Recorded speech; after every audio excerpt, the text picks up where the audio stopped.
Ano tayo? Sinaing na tulingan. Pinirat na natin yan. Tapos may taba ng baboy. Sampalok at saka taba ng baboy. Ihahanin na natin. Yan, at nilagay na natin yung ating 5 pirasong tulingan na nagkakalagang 220. Lagyan na natin ang ingredients. Lagyan na natin ng mga pampasarap, paminta, asin at saka pampasarap. At saka ito, ang ating sukang tuba ni Mang Larry. Lagyan na natin yung sukang tuba.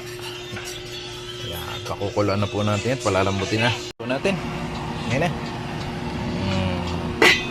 Ng tubig yan. At mamaya tayo maglalagay ng tubig. Kapag naigayan, sa sukang tuba muna natin lalagay yung ating pakukulan sa sukang tuba. Siya po yung lasa niya. Ganun po yun.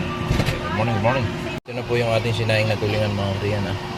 At mahinang apoy lang dyan para lumambot at makain ng tinik. Ayan na, nagkukuluan na po ng maigi ang ating sinaing na tulingan sa taba at sampalok at sukang taba. Good morning, good morning. Sinaing na tulingan. Ayan na po. At maya kukuluan na. Ang tubig yan, kailangan lubog po yan. Pagkas pakuluan sa sukang tuba, kailangan lubog sa tubig para lumambot.